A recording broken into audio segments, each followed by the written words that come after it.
Good evening everyone, Carl here at the Velocity Stadium in Oxford, where it's actually finished in the league fixture between Long Crendon and Kidlington Reserves, 7 goals to 4.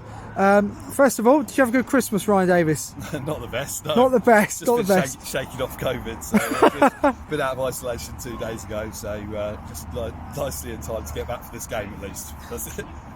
That's about the best I can say about my Christmas. Yes, but certainly a Christmas present of sort, isn't it, this result? It is, yes. Especially the way we played in the first half, I think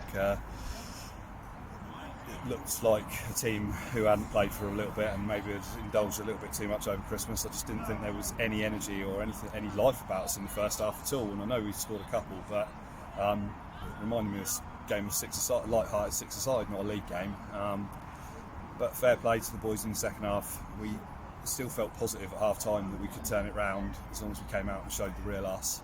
And I think we did that. We just got a bit higher up the field.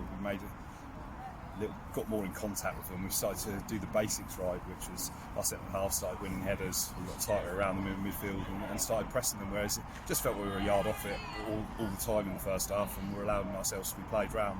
What did you say to the boys in the first half?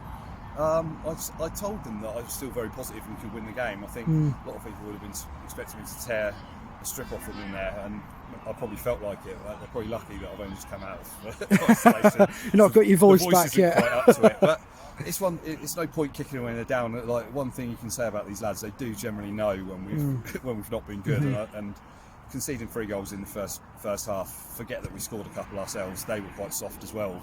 So I don't think we played at all, to be honest, in that first 45. And a lot of those boys could have been fearing being taken off early in the second half. But there was a different attitude about us in the second half. I did expect there to be, but you worry when you give away goals that cheaply that sometimes the game tightens up in the second half. It's not quite the same, but luckily we looked as creative throughout. We knew we had a dangerous attacking side on the pitch today, but yeah, I don't think most managers at any level are going to be over the moon with a 7-4.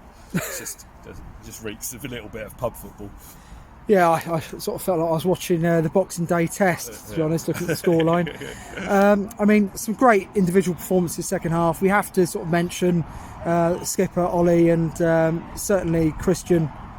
Yeah, I think Ollie was probably my man of the match because he was the one who kept his standards up in the first half and obviously got his 2 goals.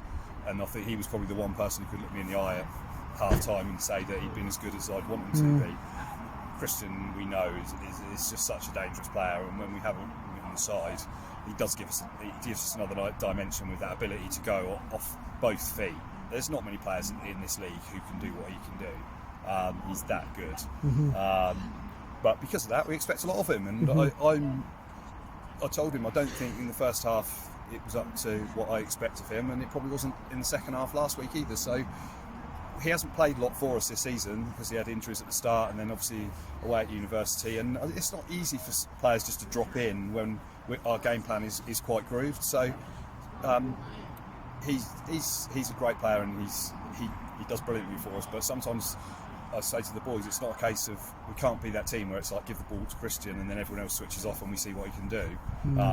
We need to make sure we have a lot of movement off him, and that gives him the space to work in. But the difference in him from when I first started working with him is, and I don't put the credit down to me, is how decisive he is now. That his finishing, his final ball are like a level above a lot of players, and it's not just it's not like he looks a good player. He's got that cutting edge that makes a difference. A real handful, wasn't he, this afternoon? Yeah. So after tonight's result, a huge 3 points, and it's great for the goal difference to go obviously a sort of extra +3 onto the table. The Robins actually now, because of all the other games being postponed, strangely enough, very, very odd this afternoon, but Long Crendon now up to 4th, Ryan. Yeah, I mean, we knew we'd obviously seen a few games with being called off, so it gives us an opportunity to move back in there. We've obviously lost 2 tough away games the last couple of weeks, and then obviously had a bit of a break to dwell on that after having such a great run. So it was really, really important that we got back to winning ways today. Yeah, I wouldn't say we've won ugly. We've probably done the opposite of that. It was far too open to be ugly, but it was a case of like, we need the 3 points today to stay in touch, and then we've got a big game, assuming that it survives the weather, away at Buckingham on Monday, and I'd imagine that will be a very different type of game on a much heavier surface. But today it was about. But we'll have to. It was about getting back to winning ways, but we will need to be a lot better than that when we come up against the better sides in this league. So sort of looking ahead to Monday's game, which again will be another bank holiday game, strangely enough, on the 3rd, away at Buckingham. What's the sort of squad availability for that one, Ryan? Should have a strong squad out. Yeah, should be all being well. Should be reasonably similar to today, really. So hopefully, if everyone can stay fit and avoid COVID, then, then at this time of year and during this period, you're always fearful of like getting that text or that phone call on the morning of a game. So but at the moment, yeah, we've generally got people back fit today. I don't know how George is after going off today. We'll have to see how he kind of turns up. And what injury was that? Did he pick up? I don't actually know, to be fair. All right. I was kind of in the zone at the Fair time, enough, yeah. so I need to go and check on him now. But yeah, there'll be a few sore bodies today because it's even 10 days without playing at this level. They'll feel it tomorrow morning. Yeah. But I'd expect us to be nice and fresh, but we also know that will be a tough game for Buckingham. Nice one. Right, Ryan, I best let you go because I know you want to speak to the boys before they all jet off for the evening. But congrats today on 3 points. Thank you very much. See you on Monday. See you then. Cheers.